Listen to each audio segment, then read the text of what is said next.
Hi, I'm Rafi Metz. Today I'm going to lead you on a tour through Genesis and Exodus, which probably many people have not experienced the type of connections that I'm going to make. I'm going to focus mostly on language and how language has shaped humanity in the Torah. And I'll bring in all kinds of references from various places to further illustrate and validate what I'm saying. So here we go. Hope you enjoy it. We're starting out with the 10 sayings of creation. I'm starting with the sayings because the emphasis in this video and in my points I'm going to make is on language and on written language and on preservation of ideas through language. A lot of other ideas will come up. But the first sayings that we're going to look at are the first 10 times in the creation story at the beginning of Genesis. It says, God said. So this is what the Hebrew sounds like, first verses of the Torah. Bereshit bara Elohim et hashamayim ve'et haaretz. In the beginning, the Elohim created the heavens and the earth. V'haaretz haitha tohu vavohu. And the earth was unformed and void. V'choshech al panei tahom. With darkness over the face of the deep. V'ruach Elohim mrachefet al panei hamayim. And the spirit, the ruach, which is translated as wind, it also means spirit in Hebrew. Most Hebrew words have at least two meanings. Many have many more meanings and historical significance, and we'll look at those as we go along because there's so much depth. Each one of these words has a whole huge discussion. I've heard it said that the Zohar is just a long discussion on the very first word, Bereshit. So every single bit of this has been studied and dug into. Every question you can imagine has been asked and answered in the Talmud. So the Ruach is the wind of Elohim, which I didn't mention before, but Elohim is one of the names of God in the Torah. The name most people are familiar with is what's called the Shem HaMaforesh, which is the Yud Ke Vav Ke, which is not spoken. That name is supposed to be unspoken. It's been mistranslated as Yahweh or Jehovah. Those are all attempts to try and make it sound like something people are allowed to say. But anyway, Elohim is a plural word for God. Eloha is a God, and Elohim is plural. And so this, of course, is a huge discussion and it's avoided in translations. People don't like to talk about it because it really does kind of screw up the narrative in a way. Elohim is a masculine noun, so the plural is im. In Hebrew, plurals have an ending, so a masculine noun will have the im ending, a feminine noun will have an ot ending. So lots of times you'll hear words that have the ot ending, mitzvot, tosafot. So that's an interesting little footnote there as we go along. Mrachefet, rustles,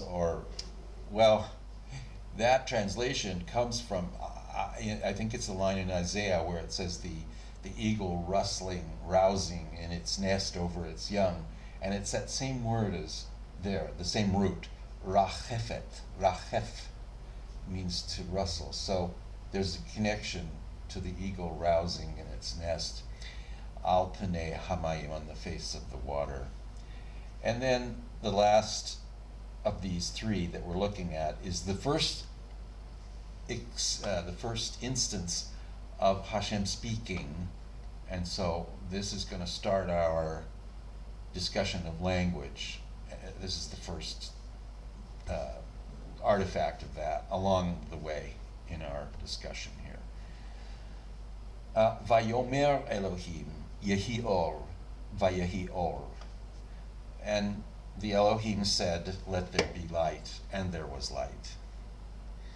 Now I want to emphasize, you don't need to be religious to find this text interesting. If you're at all interested in the history of the human race, or in the kinds of ideas that our ancestors had that inform our reality today, it seems like these kinds of things would be of vital interest, even if you're a complete atheist, to look at the ancient texts of Western civilization, one of which is the Torah. Because it is the Torah and because it's in Hebrew, there are lots of Jewish things that you're going to hear me talk about, because the Jews are primarily the keepers of the Torah and the ones who kept it from antiquity into the modern meaning, the world of the Greeks and the Romans. So you're going to hear a lot about that as well. So in the creation story, there are 32 times that the Creator acts. So now we go to our next slide.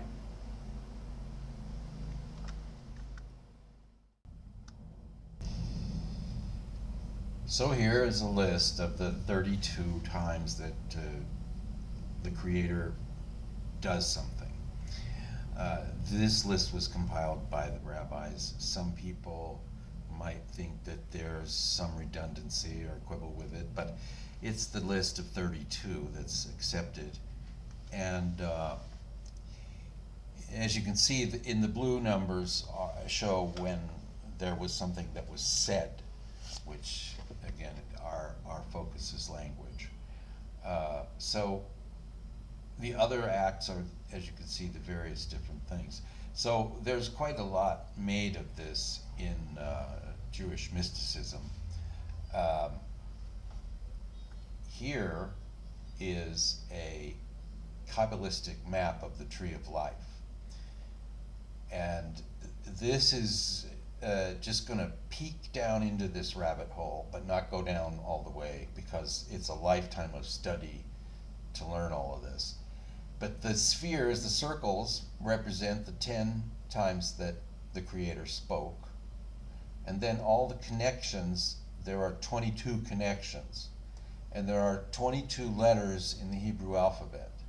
So it's considered that the 22 letters of the alphabet and the 10 speakings create the 32 paths of wisdom, because the Sefer Yetzirah says that the creation was started with the Creator engraving 32 paths of wisdom.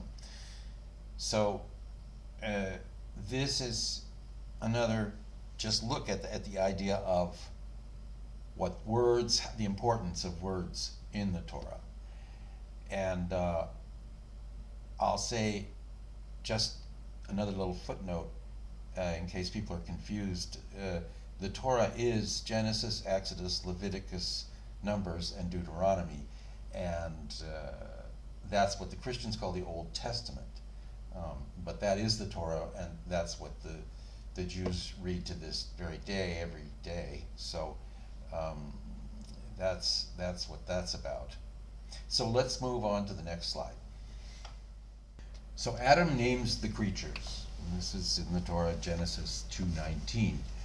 Hashem has Adam name the creatures, and it says, Vayave el ha'adam lirot ma yikra lo, v'chol asher yikra lo ha'adam nefesh chaya hu shemo. So that's saying, and Hashem brought the man to see what he would call the animals. And that's Yikra, and then in the end, the nefesh, the soul of the animal, nefesh chayat, Hu Shemo is its name, Shemo. So that implies that the name that he gave them is a map of their soul. It's like it really fits what their soul is, the animal. So, and it's interesting too, as it says, he gave the beasts the names, and then it says, but no fitting counterpart was found. And I didn't show it, but the verse right before this is saying that no counterpart for the man was found. So for some reason, it puts these two comments about needing a female, needing an ezer kenegdo, a counterpart, a helpmate against one. It put this narrative about Hashem wanting to see what the man would call the beast, as if the man had some free will here and Hashem is watching. But that's, again, just speculation around the idea that Adam named all the creatures. This is going to become pertinent, as you'll see as we move along. Okay, we've covered the 10 sayings of creation, and we've covered the Adam HaRishon naming the creatures, the animal. And now we're going to talk about the first conversations in the Torah. Conversations are obviously another form of language. And the serpent asks this really snaky question. Af ki amar Elohim lo tochlu mikol eitz hagan. Indeed, did God say you shall not eat of any tree of the garden? Okay, let's parse this sentence out. First of all, af ki is kind of hard to translate, but the commentators say what it's agreed to be is an equivalent to kind of like are you really? Are you kidding me? It's like when someone tells you that they believe in the flat earth or something, and you're kind of like, okay. That's what it's implying. Af ki amar Elohim, did God say, lo tochlu, don't eat, ochel is food, don't eat, mikol eitz hagan, from all of the trees of the garden. Now, if you've been reading the previous verses, you know that that's an exaggeration. It's misrepresenting what was said, and it's annoying. It's just, it kind of muddies the issue. And so Eve she's got to respond. How can you not respond to a kind of weird, mocking, derisive question? It sowing doubt. It's making her think, what is going on here? It hadn't occurred to her. It kind of frames God as being withholding good, as like being stingy and so forth. And so it misquotes, it exaggerates, and it mocks the snake's question, which is very interesting that's the first kind of dialogue in the Torah. And so what it does is it triggers, Eve has to answer. So in her answer, Eve exaggerates. And she says, Mi pri ha'etz asher batoch hagan, amar Elohim lo tochlu mimenu, v'lo tig'u bo pen temutun. So she exaggerates because she adds v'lo tig'u, and don't touch it. So now she's complicit in the deception, and it just creates a confusing mess. The Talmud says that this extra phrase left her vulnerable once the serpent pushed her to touch the fruit and nothing happened. She was more easily led to eat. So it's a deception. It's a very interesting first conversation. So then the next thing that happens is God's looking for Adam and Eve in the garden, and they're hiding, and finally finds him, and he says, well, I hid because I was naked. We hid because we were naked. And so Hashem says, well, how did you know you were naked? Who told you you were naked? And so then the man says, and this to me is an almost slapstick demonstration of passing the buck, because the man says, the woman that you gave me, the woman that you put at my side, she gave me of the tree and I ate. And so then God confronts the woman and says, what did you do? And the woman says, the serpent made me do it. So this is really, it's just remarkable that this is the first exchange, first dialogue in the Torah, is this very messed up series of conversations. And it just further connects to the theme of language that I'm following. So then moving ahead, we have the conversation between Cain and God after Cain kills Abel. And Cain's answer is very evasive. He says, I don't know, am I my brother's keeper? And what it does is turns the question back on God and suggests that the responsibility is unreasonable. So those are the examples of language, of dialogue, of human dialogue that are in our first stories. So next we're going to talk about Noah's Ark. So let's move ahead 1756 years to the time of Noah, when Noah is told to build an ark because of the flood, and there's so much language, so much in there that you could go into, but I want to focus just on the ark and the fact that the dimensions of the ark are 300 by 50 and by 30. Why does that matter? Well, in Jewish mysticism and Hebrew parlance in general, the 22 letters of the Hebrew alphabet are also numbers. So here's an image of what that looks like. And as you can see, it reads from the right to the left. So the right column starts with Aleph, and it's Aleph, Beit, Gimel, Dalet, Hey.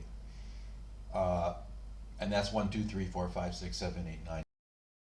And then it goes 10, 20, 30, 40, 50, 60, 70, 80, 90, 100, 200, 300, 400.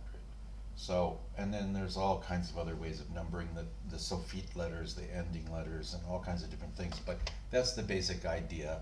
And it's a common Jewish practice from ancient times, although it does provoke a lot of eye rolling too, because it's basically Jewish numerology. But it's a very interesting way to make comparisons and to find surprises, frankly. There are lots of things that are surprising coincidences, and we'll look at several of them.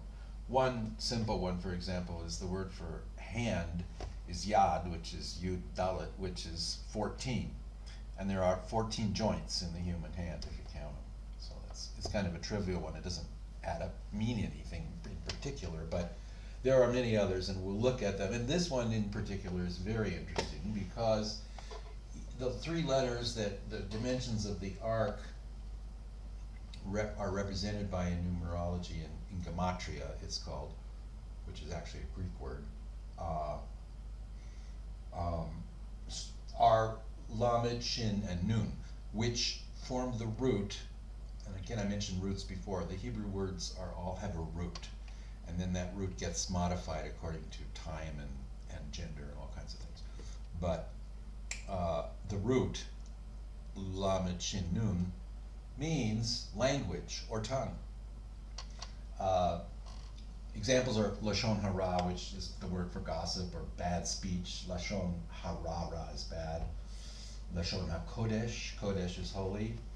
Lashon, the holy language. So lashon is the word for language. So the ark then, the very word, the very measurements of the ark spell word.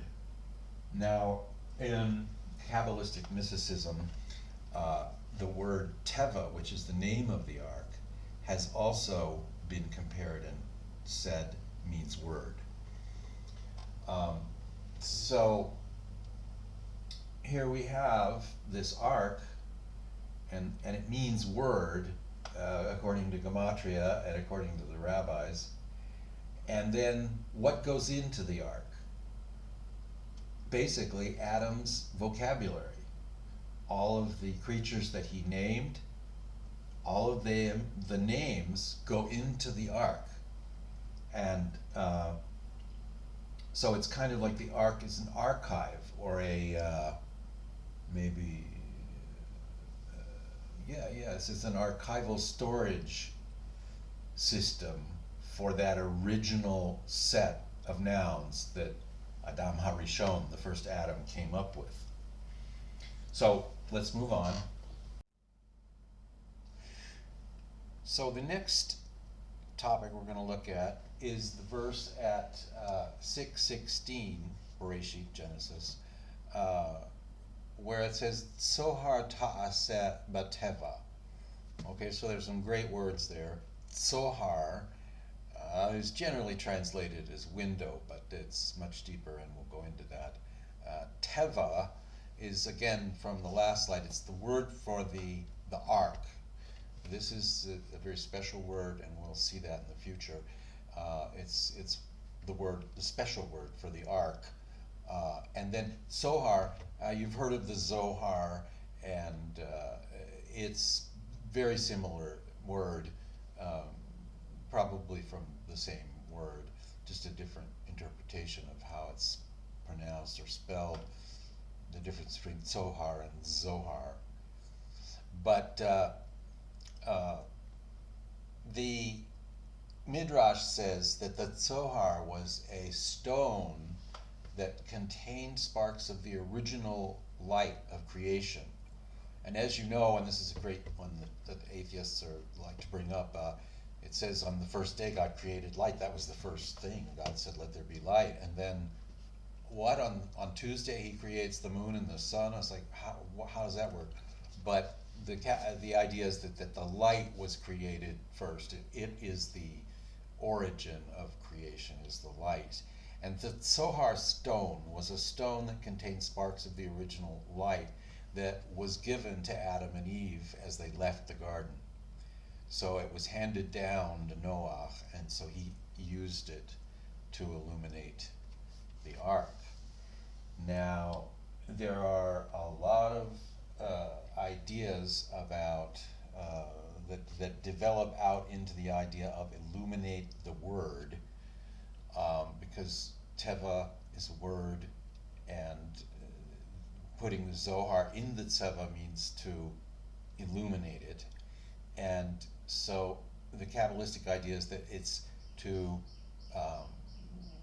breathe life into the letters, because the belief is that each letter contains a spark of the creation energy, much like the Tzohar Stone. So that each letter and each word, each combination of letters is a different sparkle, as it were, or a different emanation of the holiness that's being brought down through the use of the language. So the Tzohar Stone is an interesting idea. It also, when it says to come into the ark, the Holy Baal Shem Tov says that means that we are to enter into the words. You're supposed to really immerse yourself into the words of the Hebrew language. So the Tzohar Stone, we're going to look at the Gematria again. The Tzohar Stone is 295. And whoop-de-doo, but that happens to also be the Gematria for the Menorah. The word Menorah is 295. And menorah is, as you may know, what is the lamp, the seven branched candelabra for illuminating the Mishkan, which is the portable temple in the desert that was built at the end of the book of Shemot, Exodus. So the menorah is a very mystical thing. There's all kinds of studies about the menorah. We'll actually look at some of that right now because we're relating all this to language and illuminating the word. So this image is a picture of the menorah, and it shows the 3 sets of 7, and then the one above is the Aleph, and the energy comes down from above from Aleph. You can see the hand from above and the hand below in the letter Aleph. And then comes through all the letters, Beit and Dalet, all the way through to Tav, reading right to left. And we can see how perfectly it fits onto the menorah. That's something to really think about. If you're curious, there's more about this on my website, and you can see the link at the end. The blue letters are the initials of the Anaba Koach prayer, and they're situated between all of the spheres, the knobs on the menorah. And just to clarify too, because people get this confused, Hanukkah is the 9-branched candelabra that's used on Hanukkah. The menorah is the 7-branched candelabra that's used in the Mishkan, the portable temple in the desert. So we've talked about now illuminating the word Tzohar Ta'aseh La Teva. Okay, let's move on. So as I mentioned before, the Hasidic master Baal Shem Tov, Zocher Latzadik Labracha, said that when the Torah says Bo el HaTeva, go into the Teva, it says that it means enter into the word, to immerse oneself in the words of prayer. Here's some more language about that will show where we're moving next. Using the letters and the words of prayer and the Torah like rungs of a ladder, we connect above to below to blend the transcendental and the immanent, the spiritual and the physical, the abstract and the concrete. In fact, the gematria of Sulam, ladder, is 130, the same as the gematria of Sinai, the mountain on which Moses received the tablets. So we're connecting the mountain and a ladder. And then we have the verse in Bereshit at 28:12 in Genesis. And this is Jacob's dream about the ladder. And he dreams a ladder was set earthward, and its top reached heavenward, and behold, angels of the Creator were ascending and descending on it. So the ladder is connected to the ladder that's mentioned by the Baal Shem Tov as being a way to connect in prayer. It's also interesting that the prayer that we say right when they open the ark and the Torah is ready to come out during the service is Barich Shemei, and that's from the Zohar, and it has 130 words also. So this is the kind of thinking that goes into Torah study, and we'll see here in a minute how this all connects together, again with the next slide.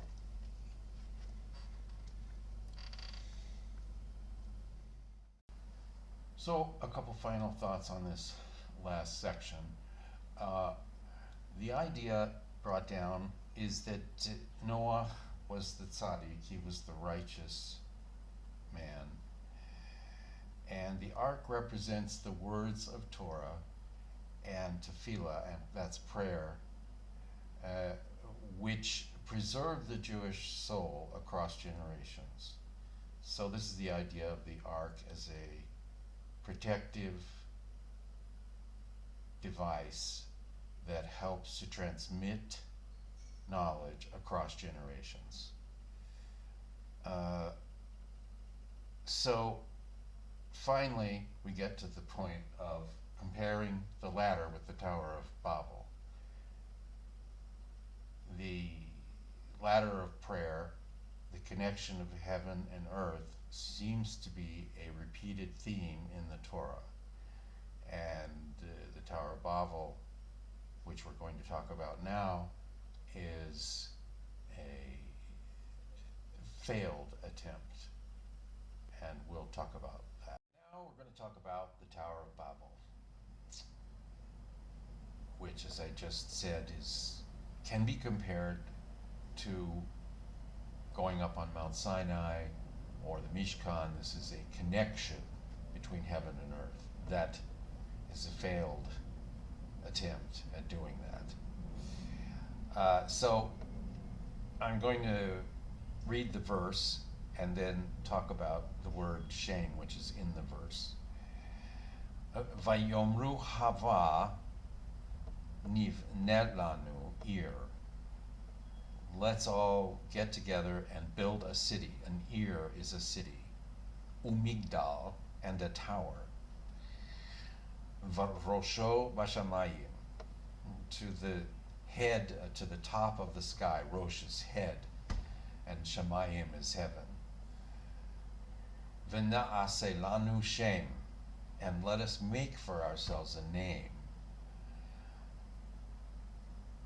Pen nafutz al panei kol haaretz, in case, or so that, to prevent ourselves, nafutz, from being scattered, al panei, on the face. Panei is face. Kol haaretz, of the whole earth. The people wanted to make a name for themselves. Names are very, very important in Jewish thought and in the Torah. The name of a person tells who they are, gives a substantial part of their biography.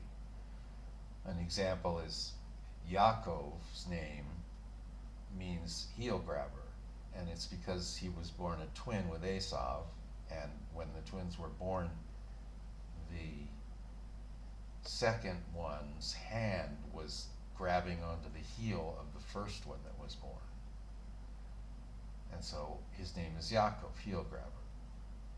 And then when Yaakov has the wrestling match with the angel, his name is changed to Israel. And Yisra means to wrestle, and El is an ancient name of God, related to the word that we saw in Genesis, Elohim. And Israel means the one who wrestles with God, because Yaakov wrestled with an angel. So that's just a couple examples of the names. And the names of people are very important in Torah and really tell a lot about the whole story. And so there are a lot of other things that names are. Adam named all of the creatures. So a name is a handle. A name is something that we have so that we can conceptualize something. Once we have a name for something, then we can manage it better in our minds. That's the way the human mind works. I think it's the difference between the language of humans and the language of animals. Is that as humans we can preserve something, so to speak. We can make something be less transient by naming it. So expanding now a little on the idea of name, of Shem, as we've said, it has the identity, the designation or the marker of essence is what a name does. In Genesis, Adam names the animals and called his son's name Shet, and Yitzhak means laughter. That's another name and that tells the whole story, and it's very deep. I'm not going to go into it now. Name is also reputation, fame, legacy, renown, making a name. As in the Tower of Babel, let us make a name for ourselves. God to Abraham, I will make your name great. And Proverbs says a good name is better than great riches. And then the divine name, of course, is the most important name. And we have a way of avoiding saying the Yud Hey Vav Hey, or Yud K Vav K is more properly. The actual letter is Hey, but we say K to protect. There's always ways of not actually saying the word, the tetragrammaton, it's also called in Greek, and that is the sacred name, and the Shem HaMaforash, the Shem HaKodesh, that people avoid saying by saying other roundabout ways. We HaKadosh Baruch Hu, the Blessed One. But most commonly is Hashem, and that's saying the name. So usually you'll hear in Jewish parlance, you'll hear someone saying Hashem, and they're referring to the Yud K Vav K, which, as I said before, has been mistranslated as Yahweh or Jehovah. So that's more just about the importance and the depths of names. So here are some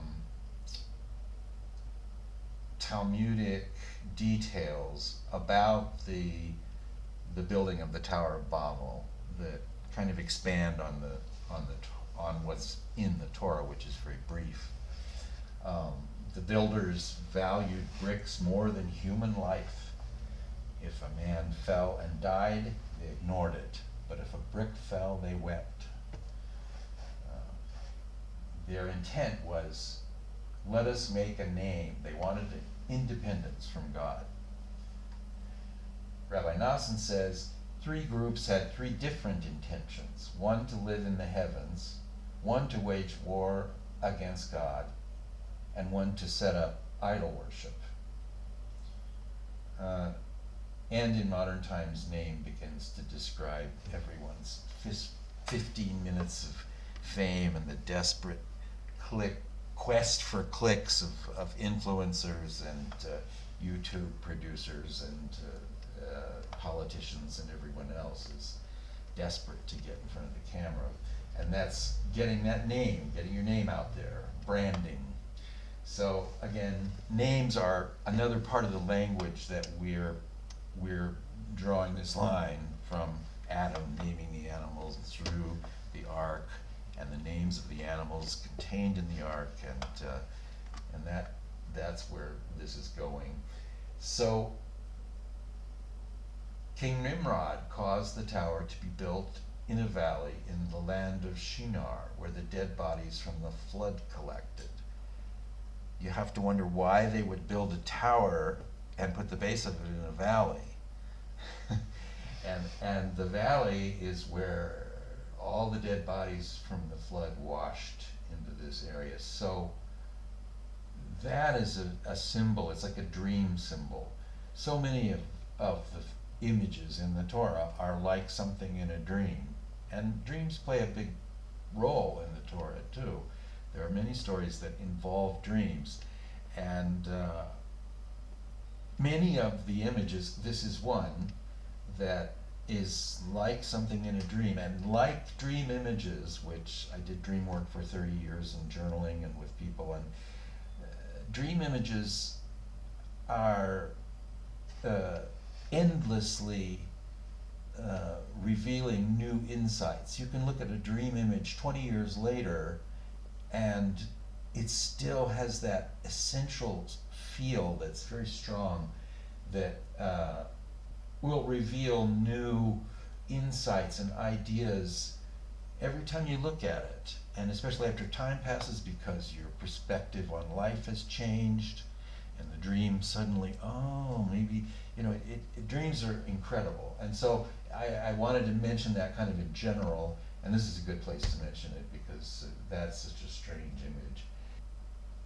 And then, of course, the key moment in the Tower of Babel that probably draws the most attention is the confusion of the tongues, when Hashem says they are a single people, all having one language and one purpose. Why is that not in there? And this is what they have begun to do. So now, should they not be prevented from doing all that they plan to do? And so there's endless debate on why did God do this? Why was it necessary to scramble people's language? Why would the Creator do that? And from the Richard Dawkins point of view, one would say that, well, naturally, as humans spread around the world, they develop different languages. They all have this skill, but it expresses itself in different places according to the environment. Natural. In Switzerland, the isolated villages can be just a few miles apart, but because of the terrain, they're isolated from each other, and they develop different dialects. And people from not that far away have completely different dialects. They all speak a common dialect, of course, but then, High Swiss, High German, Hochdeutsch, and they do languages like that around the world. That's what happens with languages. That's what seems like a natural outcome of evolution. As the human brain expands its abilities, it is pulling in information from a million different life situations that people are. So that seems obvious from the evolutionary scientific point of view. I heard the idea that God was actually doing the humans a favor because it gave them a chance to develop different skills, very much the same idea as just natural evolution, but that it was a favor from God that we don't all speak the same language and have the same mindset completely, which I hadn't thought of that before, but it was a great idea that Dr. Taylor introduced from one of his readings. An obvious response to the question of why would God do this is that it's kind of like Rudyard Kipling's Just So stories, how the elephant got his nose, how the leopard got his spots, various fanciful stories that explain the oddities of the real world for kids. And the Tower of Babel is, besides being very symbolic and interesting, it's a good answer to an impossible to answer question. Okay, I'm going to go off on another little tangent here.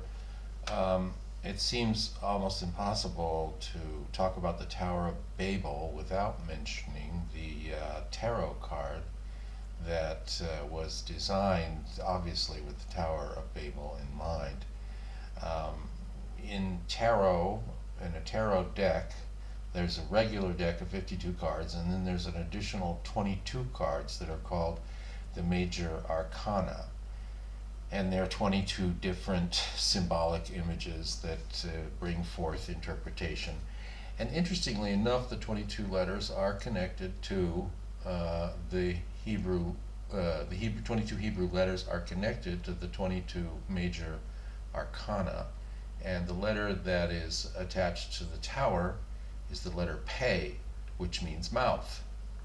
And so the tower is, again, a symbol of the use of speech done improperly. It's about hubris. It's about the destructive powers of gossip and mislabeling people.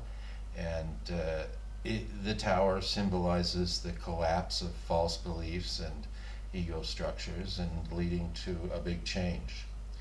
So it's an interesting thing to bring in when we're talking about speech and the Tower of Babel. And I thought this was an appropriate place for this great quote from the Zohar. Our eyes and ears do not always depend on our willpower, but our tongues do. So obviously this could go on, but we're talking about the language of Adam, Harishon, naming the animals, the ark, which is a word, moving into the Tower of Babel, which is the language being split apart. So now we're going to move ahead, and we're going to learn more about the word Teva, which was the name of the ark, remember. And now the Teva. It's I've gotten into the habit of mispronouncing it over the years. I keep saying Teva, but it's Teva. And when I read it correctly. So, the Teva is the Ark of Noah, and it's also the basket that Moses was put into. And it's the only 2 times that this word is used in the Torah. This word Teva, which means basket, ark, and word. V'lo yachla od hatzfino, and she could no longer hide him. Vatikach lo tevat gomer, and she took a basket of bulrushes. Tevat is how Teva is being construed in this phrasing.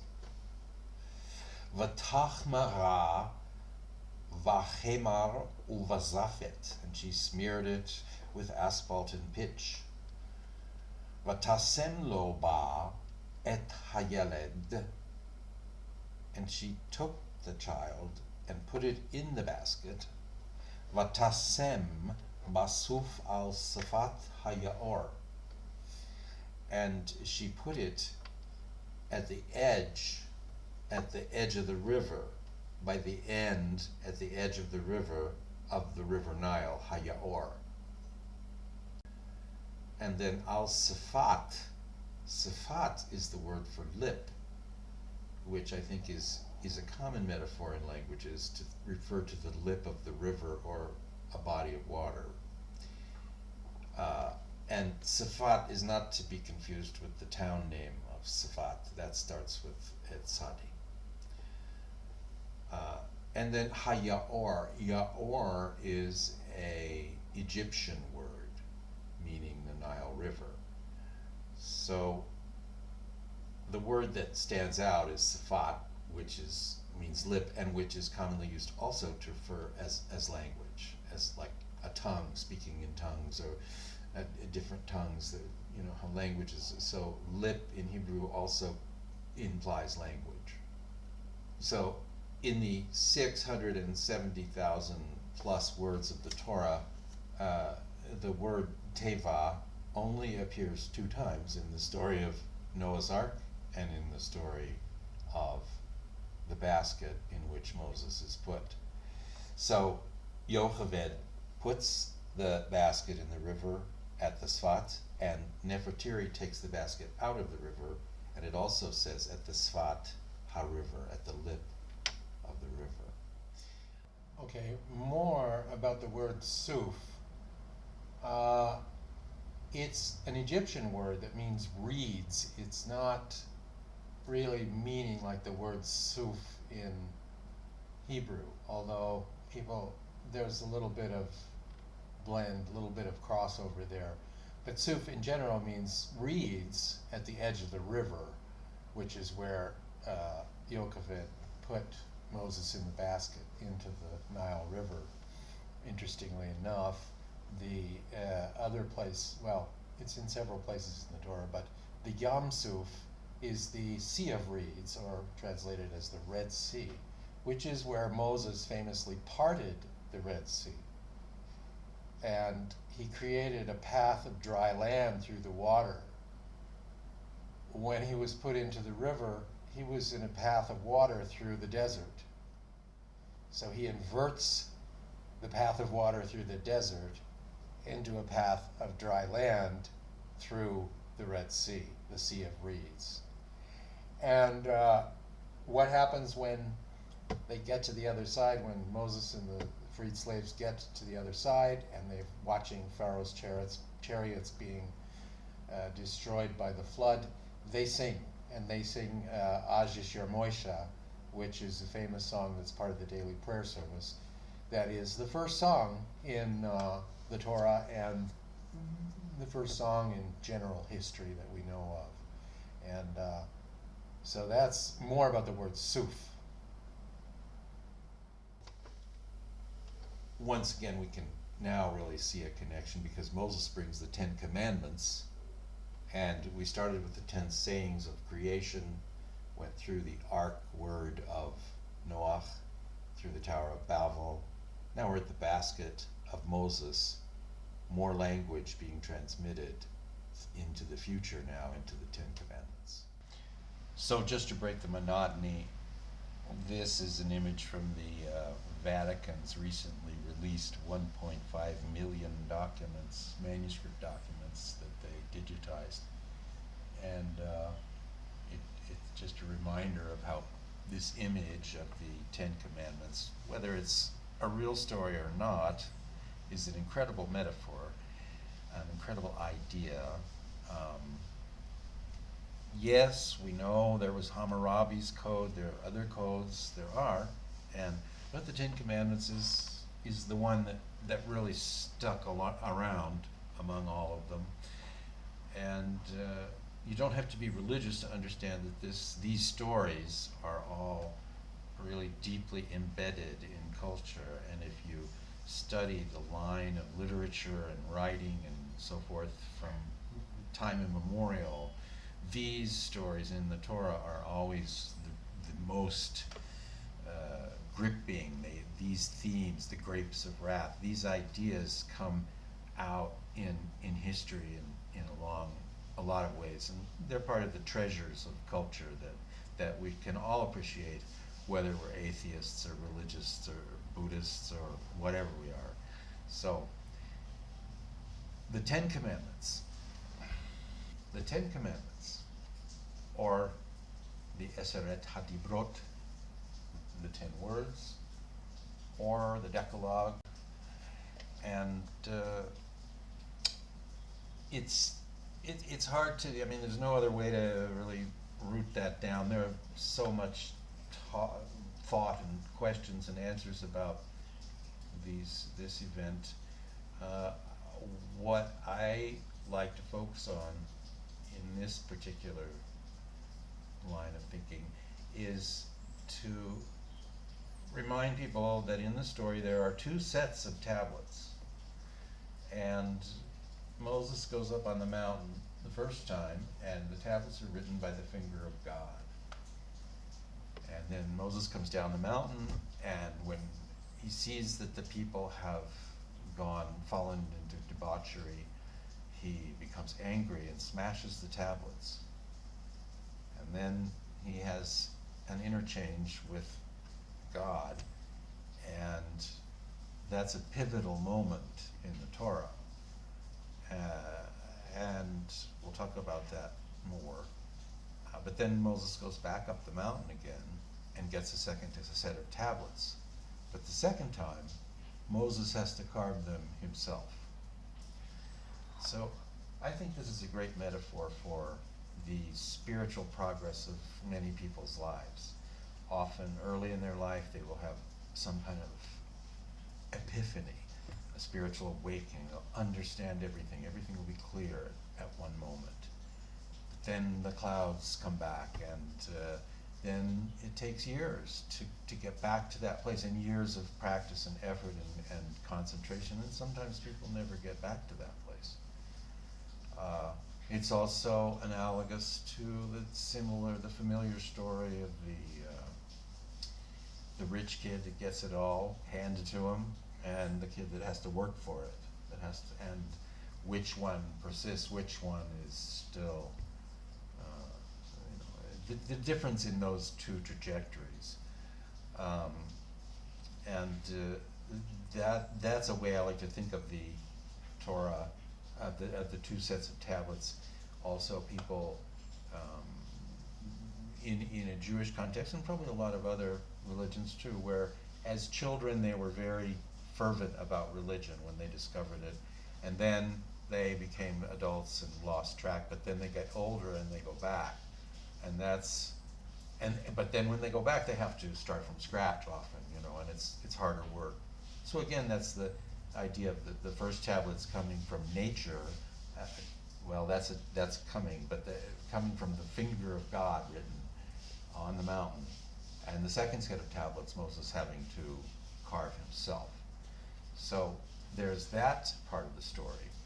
I mentioned the moment of redemption, and Maimonides, the Rambam, calls the book of Shemot the book of redemption. He refers to it as meaning that the book is about redemption. And in my mind, it seems like this moment at 32:32 is kind of the crux of the redemption when Hashem relents on his anger. This moment in the Torah when Moses smashes the tablets and God is saying, I'm going to do a Noah again. I'm going to do like I did with the generation of Noah and just wipe them all out, and we'll start from scratch, you and me, Moses. But Moses says no. At 32:32, Moses says, no, if you can't forgive the people, then erase me from your book, is what he says. And so then Hashem repents. Hashem itself actually decides that he's not going to destroy the people. And so Moses goes back up, but he has to carve the second sin himself. God is like, I did it once, you have to do it yourself the second time. It was a lot of work. So anyway, so that's some ideas about the Ten Commandments. So that verse there, 32:32. So here's the next, and this really gets out there. Okay, in the book of Exodus, the culmination of the book is the building of the Mishkan in the desert, which is the portable temple that is built in the desert, which is the last part of the book of Exodus. And there are many sets of instructions, exhaustive lists of materials and components, parts that are used to build the Mishkan. And these lists are repeated before and after the incident of the golden calf and the smashing of the tablets. Of course, the question arises, all these details about the Mishkan, and then it tells the story, for example, of creation or Noah's Ark in just a few short sentences. But then hundreds of words are expended on these lists of components for the portable temple, the house of prayer in the desert. And in particular, the lists for the stones that go into the breastplate of the Kohen Gadol, the high priest, the lists are identical in the order and the way the wording is. And these lists, if you count the verses in between, the middle verse between them exactly is 32:32, which again is the moment, I'm calling the moment of redemption in what Maimonides calls the book of redemption, the book of Shemot or Exodus.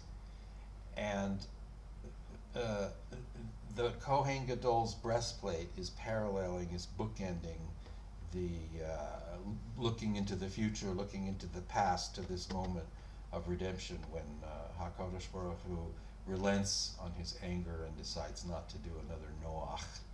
And we'll mention the Koshen again in the part about Cain and Abel, interestingly enough. So I'm going to look forward to that. Okay, and the last part of this is about the similarity in the images of the cloud of glory descending Yored onto Mount Sinai when Moses receives the Torah, and the cloud of glory descending onto the Mishkan at the end of Shemot. So it's almost a parallel of the two tablets, the two sets of tablets, with the first happening in nature on the mountain, and the second being carved by ourselves, so to speak, in the Mishkan that's built in a portable way, and that I'm going to compare to a house of prayer. One other item that is beautiful is in Jacob's dream of the angels, where he dreams of angels going up and down a ladder to heaven in his ladder dream. When you read the account of Moses receiving the Torah in Parshas Yitro, that whole section where he's the whole story of him receiving the Torah, there's so much ascending and descending, and ascending and descending is repeated over and over in the language about Moses going up the mountain, then going down the mountain, the people not coming up the mountain, and so that is interesting prophetic symbolism in Jacob's dream of the ladder. All right, that finishes it up for the Mishkan. Onward. Ki beiti beit tefillah yikhare lachol ha'amim. For my house shall be a house of prayer for the whole people. A house of prayer is a metaphor, because a house how do you make a house out of words? A metaphor is an image that symbolizes something by misusing a word, like the tongue of a shoe or the eye of a potato. It's not a tongue or it's not an eye, but we say those words, those are metaphors. So a beit tefillah is a metaphor. It's a house of prayer. And what the Jews have done, following what Rav Bagbag says in the Talmud, in the Ethics of the Fathers, turn it and turn it, for everything is in it. See through it, grow old with it. Do not budge from it, for there is nothing better than it. The Jews have taken this to heart and made Torah study a foundational, central part of their existence. And then the prayer book, the liturgy of Jewish life is comprehensive. Every moment is covered by some blessing, and if you do all the prayers, you can be davening 24/7, as much as there is to read and learn and study. It is the use of a religious hieratic language on a massive scale. So we're going to look at first this page of the Talmud, and it'll help you understand what's going on. Here is a page of the Talmud. The Talmud is unlike any other book I've ever seen, except possibly there's a book, I think it's called The House of Leaves, and it's a modern book since the 2000s. The guys experimented with all kinds of different fonts and strange arrangements of the paragraphs and interlinking footnotes. It sounds very fascinating. I haven't had time to look into it, but this is one page of the Talmud, and there are 2,711 pages like this that make up the entire Talmud. If it was just printed in regular format, it would be about 6,200 pages. The arrangement of the page is remarkable. It's like a archaeological core sample, or like the side of the Grand Canyon, where you can examine all these different stratum of history at a glance. The Mishnah is the first bits of the oral Torah that were written down after the Babylonian diaspora. Moses was about 1250 BC, the Exodus from Egypt, and then about 700 to 800 BC was the Babylonian diaspora, where the Jews were driven out of Israel and went to Babylon, although there was a remnant still. And then finally, by the time of the Romans, the last of the Jews, there's always been a remnant, but the Jews were driven out again, and the main diaspora that took over at that point. So at that point, a man named Rabbi Yehuda ben Nasi, who was a merchant who had the means to do it, organized the remnant of those rabbis, the people who remembered the oral Torah that had been accompanied the written Torah for generations, centuries. And the Torah was written down by Ezra and Nehemiah in 444 BC. But the oral Torah was maintained until the time of Yehuda HaNasi, and then it was written down. And what that is our commentaries on each of the bits of the Torah. Every single chapter, every single section is analyzed and discussed and commented on and explained or expanded on. And so that's the Mishnah. That's the very first layer of this rock strata. This is the Mishnah, this section here, this pink section. It's pretty small, it's right in the center. And then the next section, this is called the Gemara. And the pink section is a commentary on every single word of the Torah, but it's very, very terse and very terse language. Not completely explained because of time pressures. At that point, they were in exile. They were always watching out for the Romans. So then, over the next few hundred years, several generations, then this was written, and this is called the Gemara. And this is, there are two Gemaras. There's the Babylonian Gemara and the Yerushalmi Gemara. And there were two groups working on this expansion of this first section, going in and filling in the blanks and kind of filling out what was briefly noted here. And the Yerushalmi Talmud didn't get done. They were interrupted by the Romans, and so it didn't get done. But the Babylonian Talmud was finished around 600, and it was finished. So that's why the Babylonian Talmud is considered the authoritative Talmud. Most people study the Bavli, and the Yerushalmi is for people who are really studied and know what they're doing. It has a lot of laws about agriculture in the land of Israel. So then this section is the Rashi section, and this is another commentator that came along around the 11th century. He was born in 1140, Rabbi Shlomo ben Yitzhak, and he's called Rashi. And his commentary is considered authoritative, and he really fills in a lot of blanks and explains a lot of things. And again, he's on every single page. There's always a section of Rashi. And then this blue section is called the Tosafos. These are later additions that were added after 600.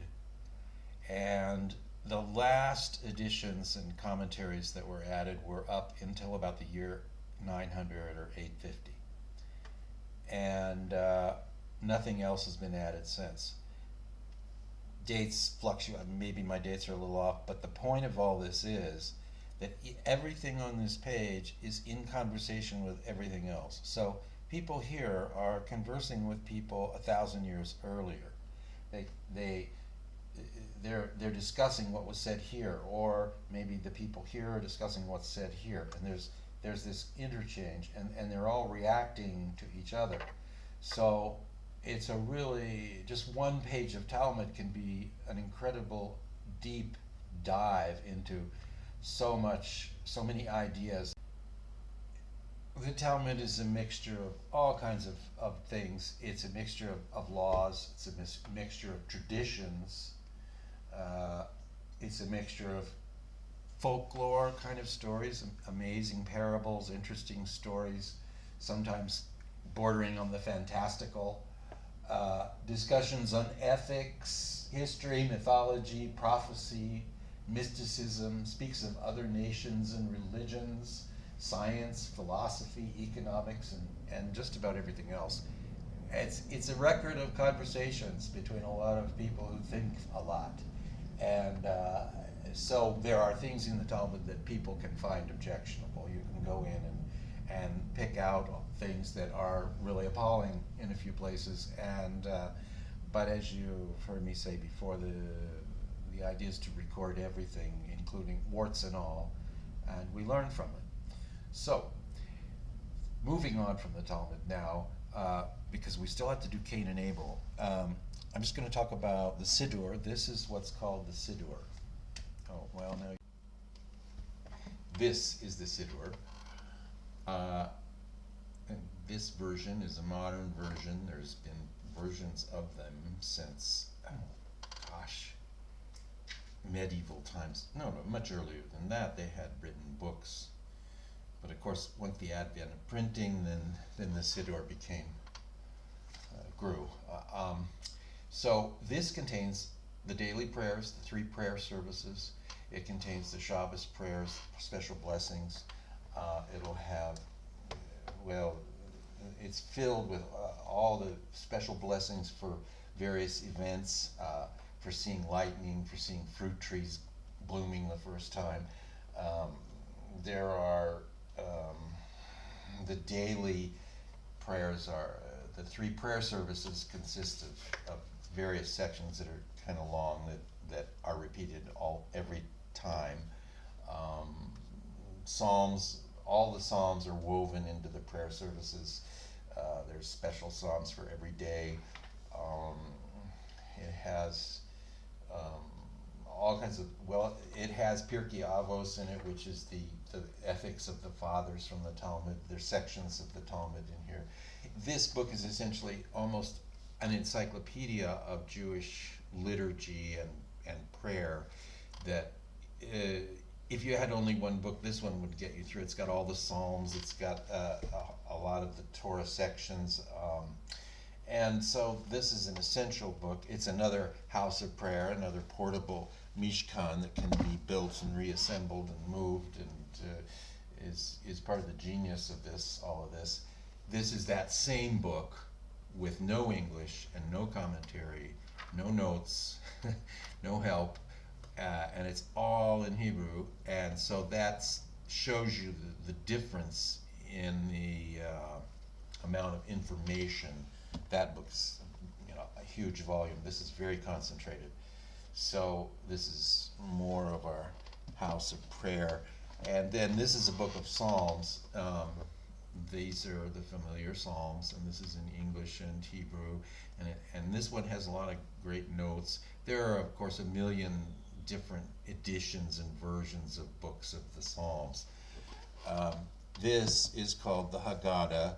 This is a special book that accompanies the Passover Seder, which happens 2 nights in a row in the spring, and it commemorates the Exodus from Egypt, commemorates the getting out of Egypt, and it tells the whole story. It's arranged, everyone at the table has a copy of the book, and then everyone goes around reading a section, and then everyone talks about that section, and the certain foods are brought out for that section, and then the next person reads the next section, and it goes around like that for a long time. A Seder is usually a long meal. You have to prepare yourself for, but you're required to drink 4 glasses of wine, so that makes it easier.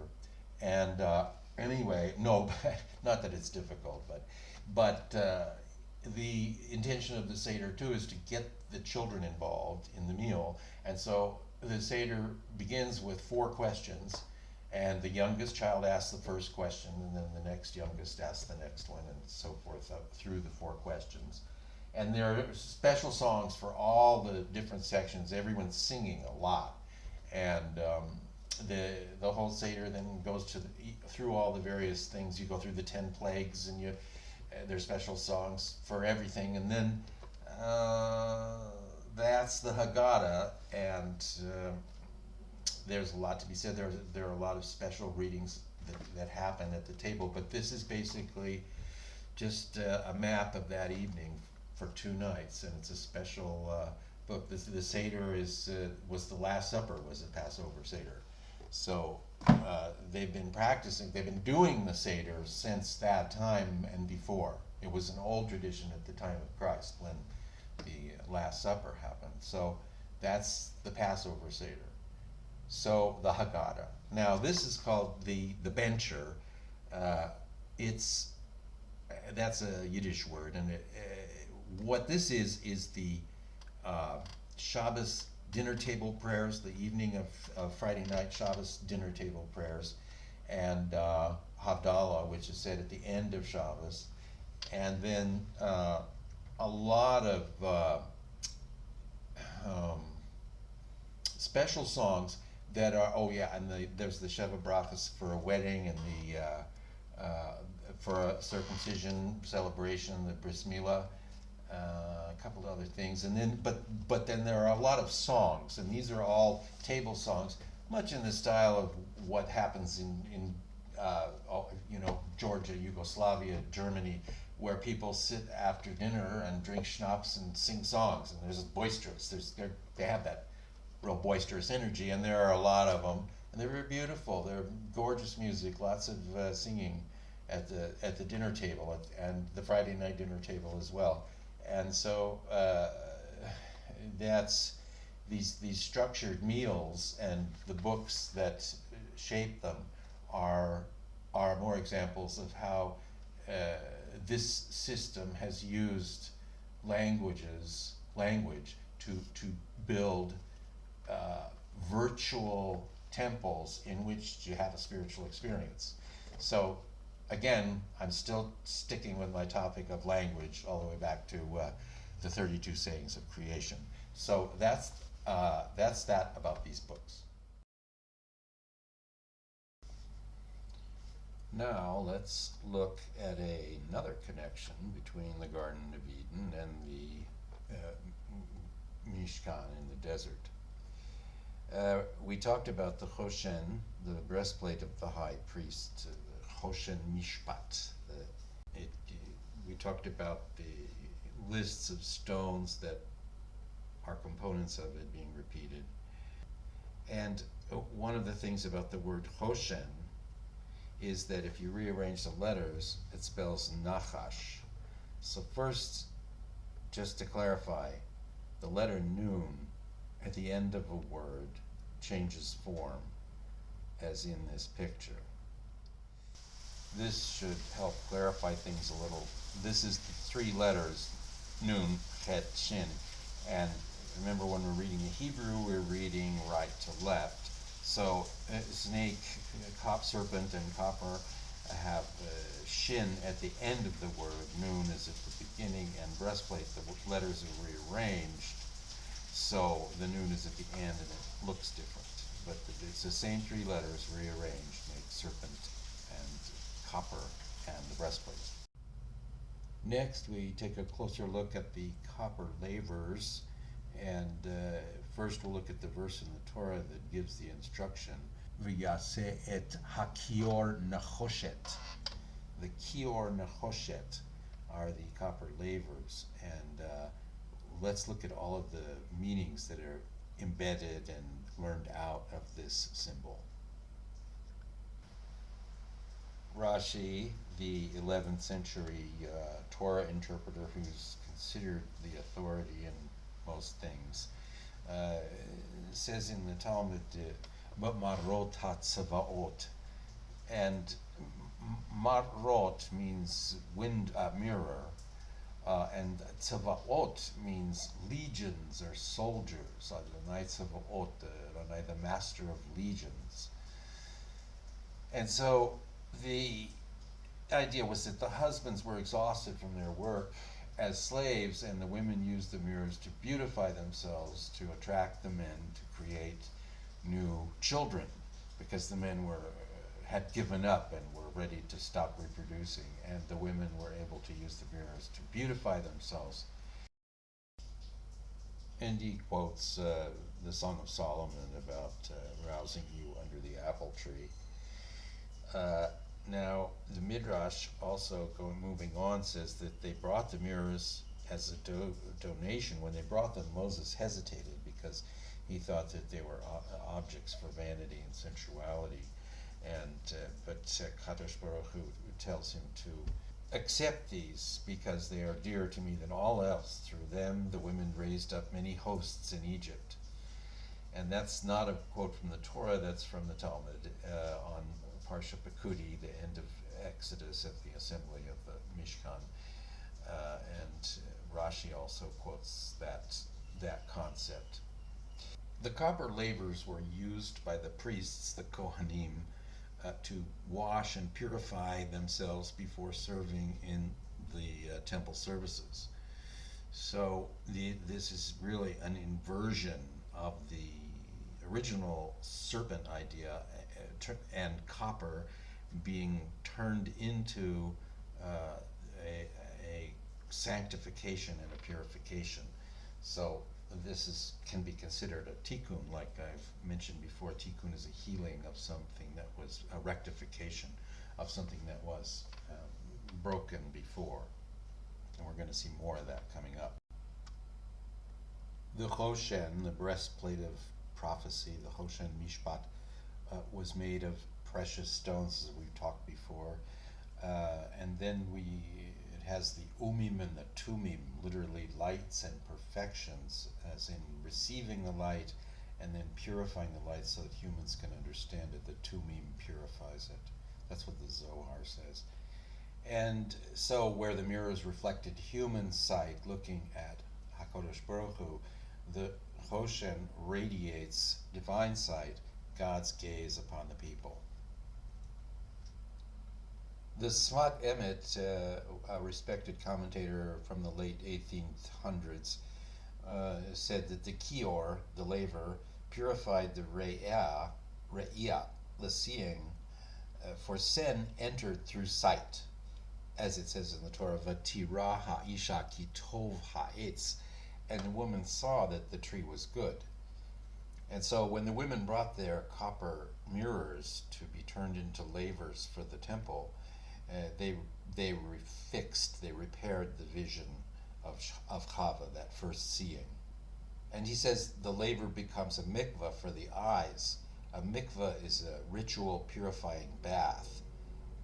And that's Safat Emet suggests that the lavers made from the copper mirrors were a purification of vision. Now it gets a little strange. In the book of Numbers, Bamidbar, Hebrew name is Bamidbar, means in the desert. Moses makes a copper serpent and mounts it on a standard, so that anyone that was bitten by one of the serpents that they were being infested with, the copper serpent would cure them. Obviously this is just beyond belief. It's some kind of symbolic magic, we don't know. Besides all that, it's interesting, you can see there the word Nachash appears, and it's talking about the serpent. And so somehow, the commentators say that this is somehow showing that when looking at something that initially had a bad connotation, it can be a healing thing. It becomes a healing thing. It's been transformed into something that heals. So again, we're connecting the future with the past here, with the serpent and the Choshen and the lavers, the copper lavers, and the Choshen, the breastplate of prophecy. Okay, finally we're going to talk about Cain and Abel. This is an amazing connection from the story of Cain and Abel all the way back, all the way to the Mishkan. It's a big, long leap, unlike the language leap, which took a while. So with the names of people, this again is the most important thing. We look at people's names, not the most important, but it's extremely important to look at the names of the characters, especially from antiquity.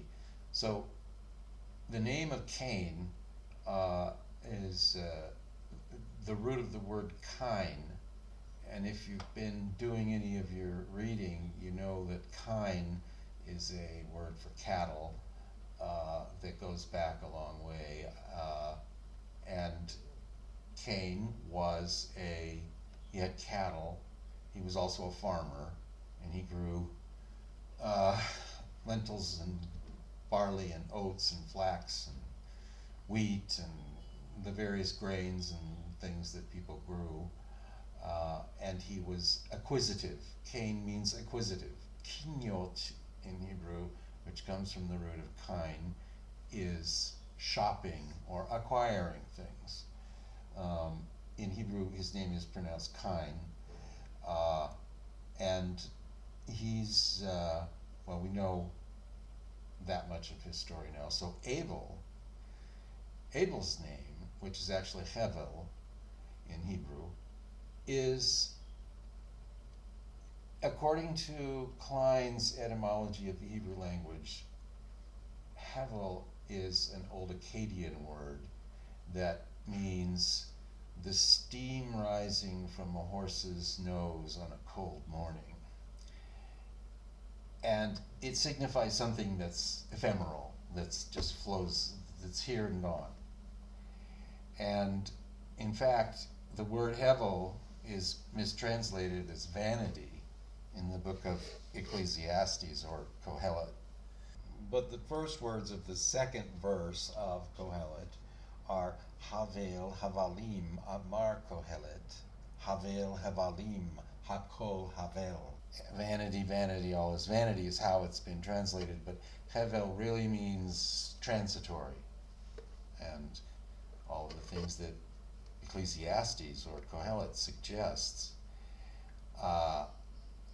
Abel was a shepherd. He had sheep, and since time immemorial, if you've again read your history, you know that the sheep people and cattle people have always been at odds with each other until modern times with good fencing, but sheep can be very destructive, and they're not really smart, so they'll stay in one spot and eat everything right down to the dirt and then starve to death. So they need a shepherd to keep them moving so that they are able to survive. And they have to range pretty far sometimes. They're not always able to just do it all close in, so they're not confined by fences. So Abel is nomadic. He can't collect a lot of things like Cain. He's nomadic and travels. He has a lot of time to stop and think about things, because when you're herding sheep, there's a lot of time you just have to sit in the shade and watch them. So he's a philosopher. And what else? So we know that Abel is a completely different type of personality than Cain. And then, so we look then at what these two people produced. What were these men's product? So Cain produced grain and oats, barley, flax, all kinds of anything that you can grow. And he had cattle too, but cattle can be controlled more differently than sheep. They're easier to manage. Cain, his relationship to his product is very impersonal. A bag of grain or a bushel of oats or a sheaf of flax is just a thing. Whereas Abel, when you're a shepherd, the maximum herd would have been in those days probably 30 or 40 animals. You know each animal, and you know which one had twins, you know which one had the black lamb, you know all those things. So there's more of a soul relationship with your animals. And so maybe that's why God preferred Abel's sacrifice, because it was more of a sacrifice. He's more personally related to his product. Whereas Cain, here, I'll just write you a check. He's a bureaucrat. He thinks of things in terms of numbers and bushels of grain, and it's a different attitude towards his charges, his business, his métier. And so you have these two personalities, and Cain kills Abel, and Torah says that he didn't know what death was. No one had ever died, so he's stayed there with the body for 3 days before he finally gave up, because he thought that Abel would just come back and wake up. That's one Mishnah. No one knows. It's a metaphorical story. But then, and it represents the eternal conflict among people, no? And so let's look then at a law that comes in, I think it's Leviticus. It's one of the real punching bags of anti-Bible people, because it's like, what does this mean? This doesn't make any sense at all. And what it is the law of shatnez, which is the law of mixing linen and wool. For some reason, the Torah says that the Jews are not allowed to wear fabric or clothing made from linen and wool threads mixed together. The two are not forbidden in any way. You can have linen, you can have wool, but if there's anything mixed, it's an avera. It's against the mitzvah. So it doesn't make any sense. People are just scratching their head. What does this mean? So first of all, let's look at again the products of Cain and Abel. Where does wool come from? It comes from sheep. And where does linen come from? It comes from flax. It's something that's grown as a plant. So the symbolism is just striking. It just jumps out at you once you push away the moss, that shatnez, the law against linen and wool, is somehow really closely connected to Cain and Abel. But there's still something missing? Yes. The Kohen Gadol in the Mishkan at the end of Exodus, at the end of Shemot, wears a special garment that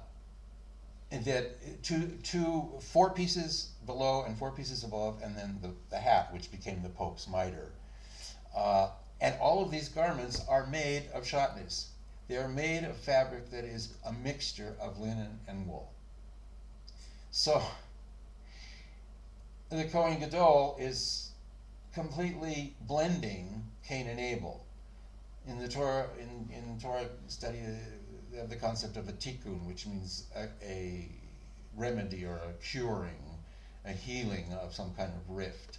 So maybe the garments of the Kohen Gadol in the Mishkan, who at that time was Aaron, Moses' brother, are somehow a tikkun for the problem between Cain and Abel.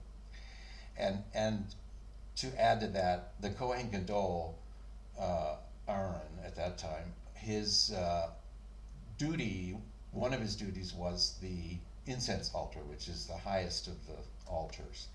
And his duties were to take care of the incense altar and give that offering. But included in his duties was he had to take the ashes out and clean the ashes and take them out of the camp. And so what this is doing is showing the high priest connecting the highest and the lowest. He's connecting the incense going up to a satisfying aroma to HaKadosh Baruch Hu, and the ashes, which are just the complete valueless discard that are simply have no value at all. So that's the story of Cain and Abel and the Kohen Gadol, the high priest. And so now I think I'm going to put on a little piece here to finish, and we're done. Wow, that was a lot, I know. I'm going to do a summary of what we talked about, just to make it a little easier to remember for people, because it was a lot there. So the first section talks about the 32 acts of God in Genesis and the 10 speakings. And then we talked about all the conversations there in the Garden of Eden that were fraught with scapegoating and buck passing and denial and delusion, deception. And then we moved to Adam naming the creatures and providing a vocabulary. And then we talked about Noah building the ark, the Teva, which means word. The ark represents a word, and it contains Adam's vocabulary. We talked about illuminating the word with the Tzohar Stone, which is translated as window, put a window in the ark. Then we talked about the Tower of Babel and the breaking apart of languages. Then we talked about the Teva of Moses as being a conduit of language, leading obviously to the Ten Commandments. And that's mirroring the 10 sayings of creation. The 10 Commandments are the 10 words, and the 10 sayings of creation are mirrored there. There's a lot of mirroring in the Torah, especially in Genesis and Exodus. Then we talked about Cain and Abel and their different personalities, and the fact that Cain raises flax, which is linen, and Abel raises sheep, which are wool, and that there's this odd rule in the Torah that says you can't wear flax and wool together, and makes people scratch their heads. But then we talked about how the Kohen Gadol wears garments that are specifically made of this shatnez, which is flax and wool woven together. So we talked about the rectification of the problems between Cain and Abel and humanity being performed by the Kohen Gadol, connecting the smoke of the incense that rises to heaven to the ashes that fall to the ground, and which are the Kohen Gadol's, the high priest's responsibility to clean out, connecting upper and lower. We talked about the Choshen of the Kohen Gadol, the breastplate of judgment, and how the sages have noticed in the past that the letters of the Choshen rearranged spell Nachash, and that they connect it to the snake in the Garden of Eden. The Choshen is the breastplate of judgment worn by the high priest. And then also Nachash means copper. So this brings in the copper lavers that are built in the Mishkan and that are made from the mirrors of the women, and also brings in the conversation about the snakes in the desert in the book of Numbers, the copper snakes that were used to cure the plague of snakes. And then we talked about the 2 sets of tablets and how the first set was written by the finger of God on the mountain in nature, and the second set was carved by Moses himself. He had to do the second set himself, and how this parallels the religious experience of many people having an original epiphany, and then later having to work to recover that level of awareness. Also, it's similar to the acquisition of language. It's usually easy for young people to learn their first language, but afterwards it becomes more difficult. The second language becomes more difficult. After the second one, it gets easier. And then we talked about the Mishkan as being a portable place for the cloud of glory to join, to Yored, to come down to earth and join heaven and earth on Mount Sinai, first in nature and second in the Mishkan, which is constructed and built and which is portable, and which led to the discussion of the portable Mishkan of the Torah and all of the Jewish liturgy that accompanies the various festivals and events of life, and the vast sea of the Talmud. I would like to acknowledge my teachers, Rabbi Henach Dov Hoffman, Alav Sholem, and Rabbi Raphael Sonnenfeld, Alav Sholem, and all of my many other teachers from whom I've learned all of this. I would know none of it on my own. So I hope that I've shared information that you found interesting, and that if you have any questions or comments, please let me know. Thank you.